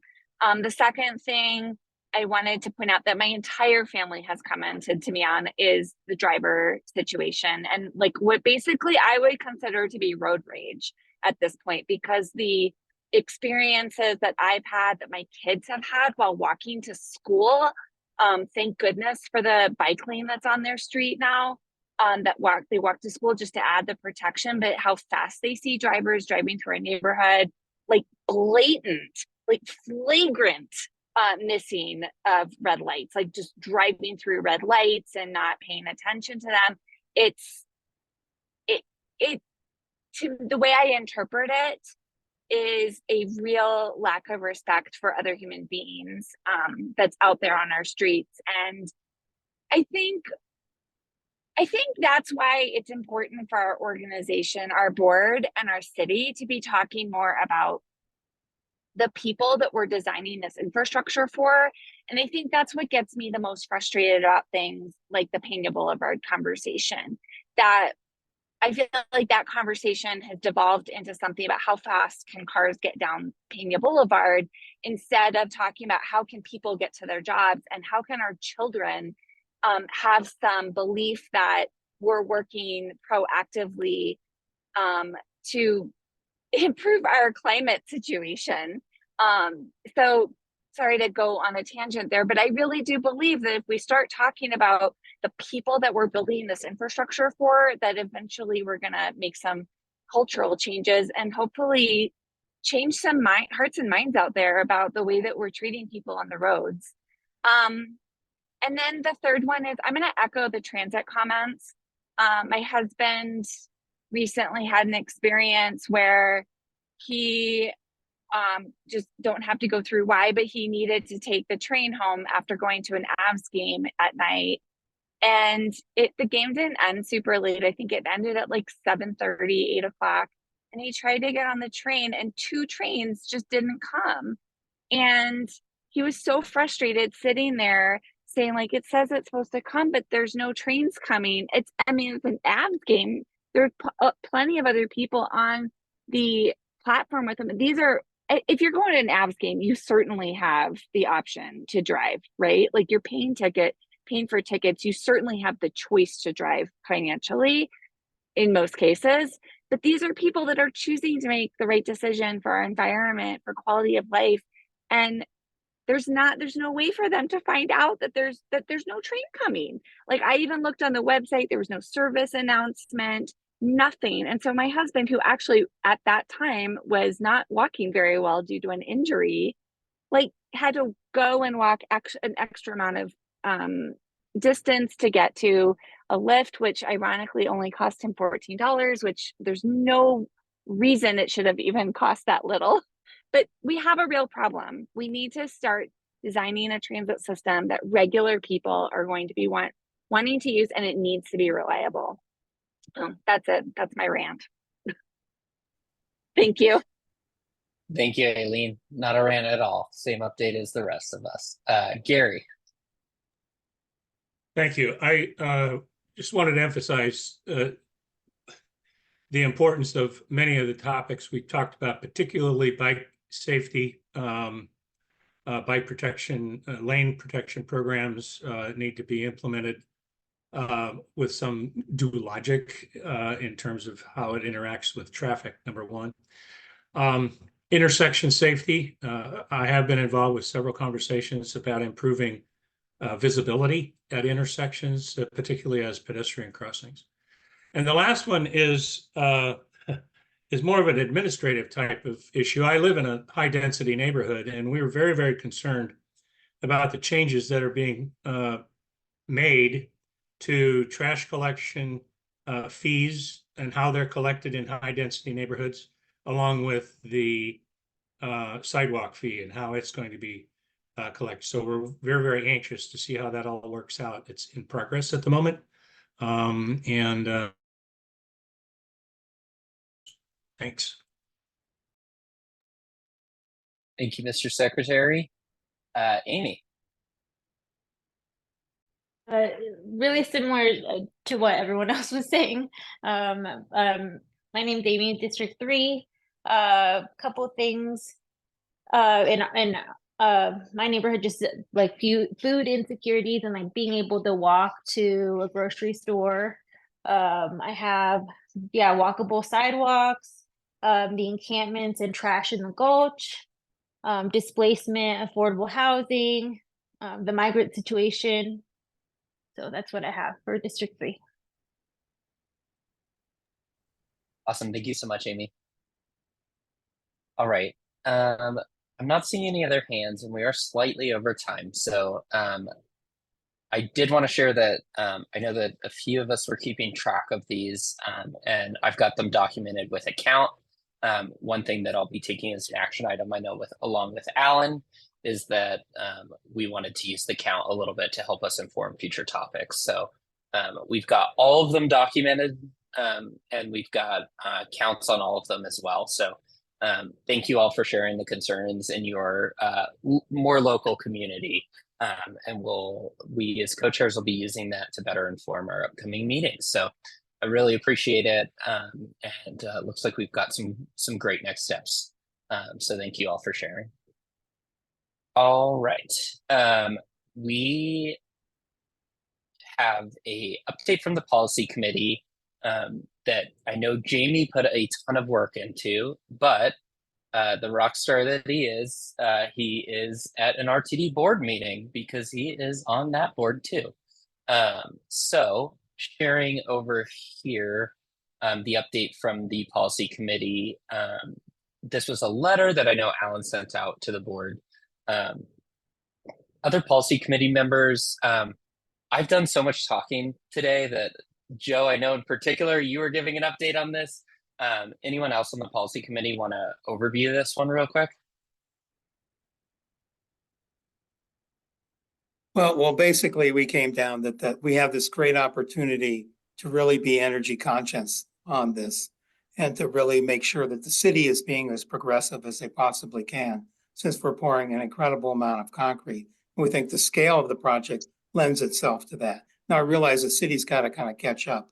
But the other point I was trying to make earlier was that if we set the goals now, in 9 years, probably we can set even higher goals. So we want to make sure that the program got looked at every few years to make sure that we are providing the most energy conscious and the right sidewalks, not just set it in stone from the start. So we're very concerned that the city can lead the way on this project and be able to really be proud of what we've done, not just make sure that the sidewalks aren't bumpy, but also to make sure that they're the best sidewalks we can, and they will be benefit to the environment.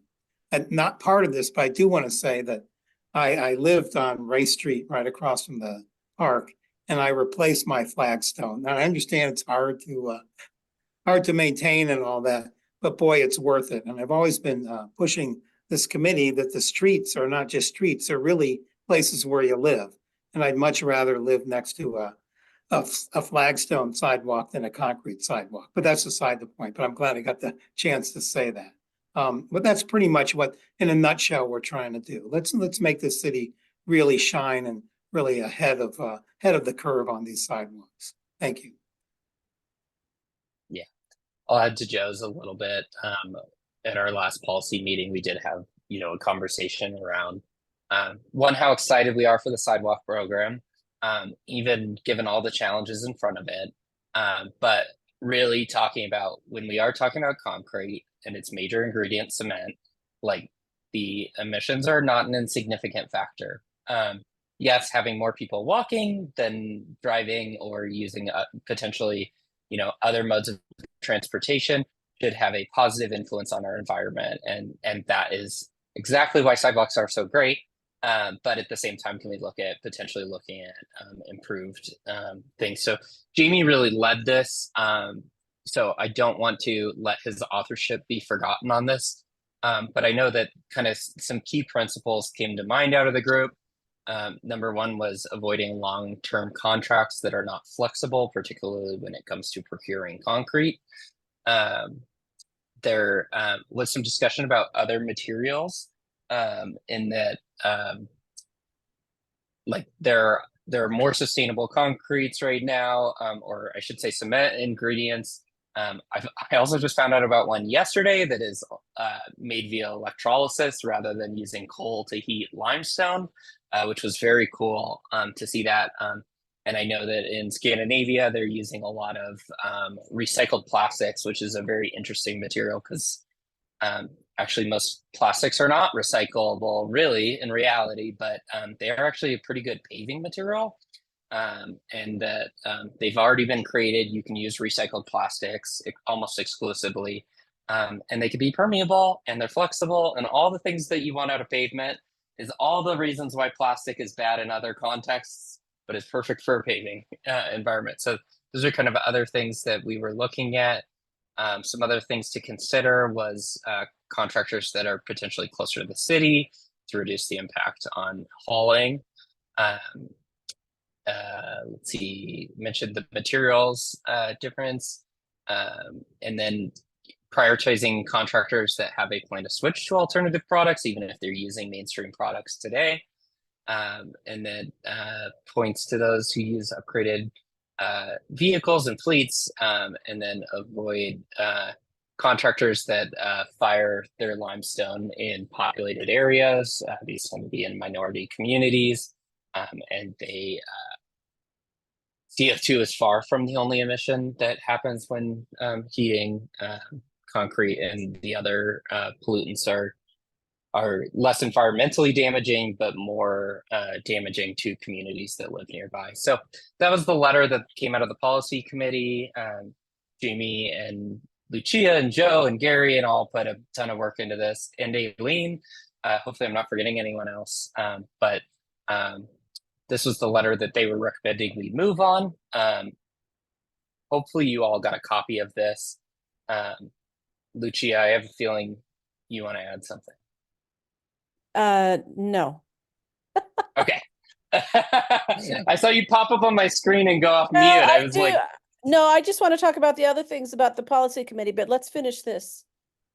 okay, perfect. With this being said, this is a relatively simple letter. I know that you all got it in advance a little bit today, but if there are no objections, maybe we can make a motion to move. If there is any opposition, would love to hear from that first, to sending off this letter, to see if we are potentially ready for moving on this. Anyone opposed? Yeah, if you do, Jake, I do have just a comment, basically. I wanted to say all of the above. You did a good job of presenting all the issues, and I think it is incumbent upon the city to take advantage of all the environmental changes and improvements in the production of cement. So the one thing I would, though, point out to you is in the incentives paragraph, it suggests a point system for selecting contractors. Is quite a complication in the city's process of hiring contractors. And before I think we come to a resolution on a point system or promoting that, we need to find out, is it better to have a performance spec or have an alternate way of selecting contractors, which is outside of the normal. So that's a Nick question as time goes along. But that would be the only caution I would say, that introducing a point system has, I think, believes some unintended consequences. So that's what I'll say. Thanks. Would edit that said in addition to performance metrics or solve that concern, Gary? Well, it's how would you use the point system to award to a contractor is the question. How would you do that? So, I mean, if you're in a system of your lowest responsible bidder against a performance specification that the engineer writes, how do you introduce the second notion of grading one higher than the other based on points or other system stuff like that's being suggested? So it's just a complication, and Nick can actually address maybe some of this at a later date. But my point is that I think there's some unintended consequences here. That's it. Nick, I'm trying to remember, I think it was a year ago we got a presentation on an equity performance scale that DOTI was using. Could this factor into something like that? You know, and I think I'm going to steal the good thought of our former chair here.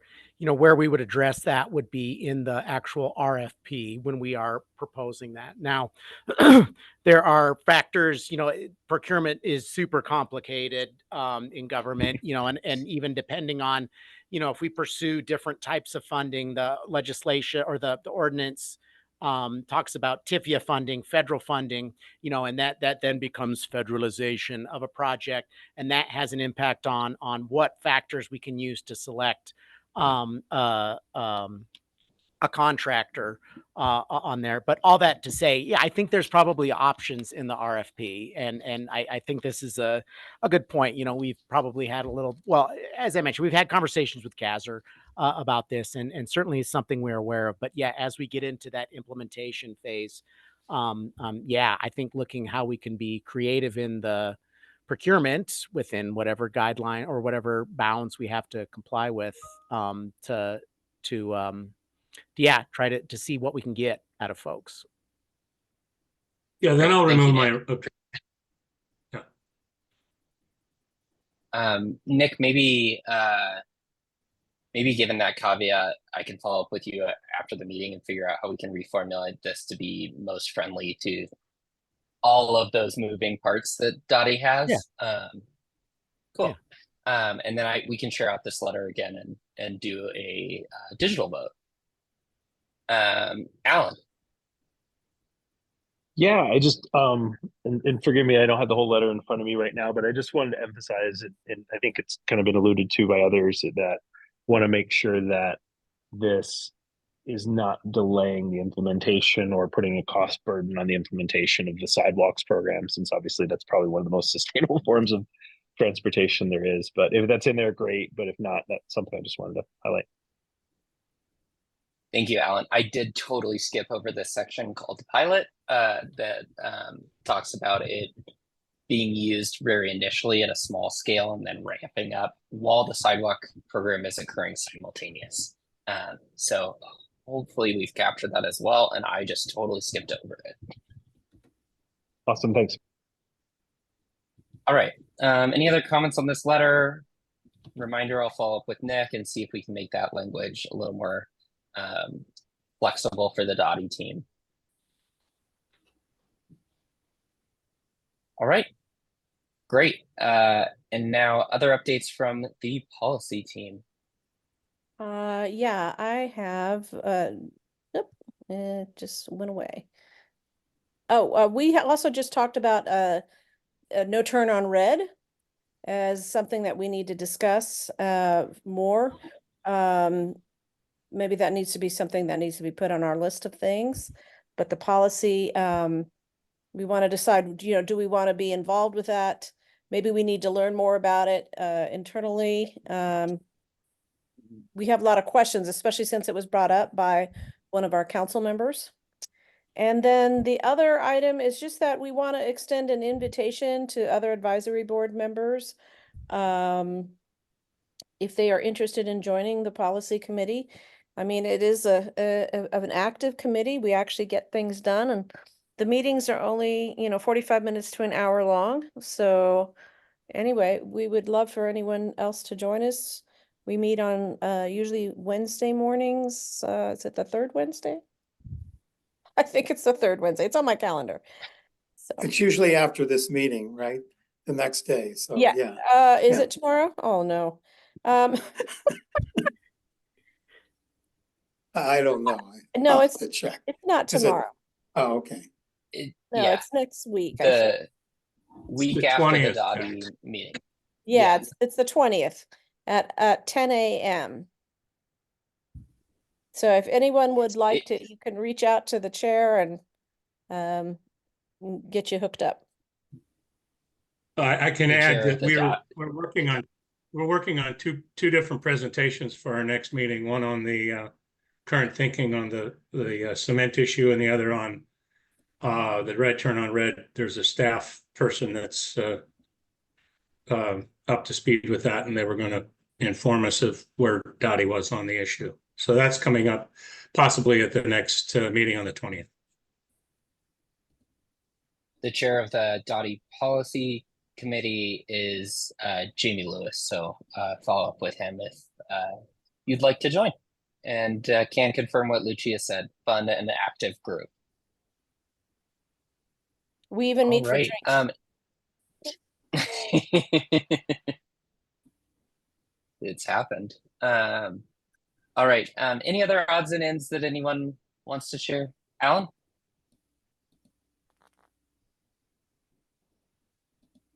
Or that might be the previous hand. All right. If there's no other odds or ends anyone wants to discuss, we can adjourn for today. Thank you all for your time, and we'll see you next time. I also like to thank everybody for another good meeting. These are important, and I think we're not wasting time at all, but we're getting some stuff done. So thank you all.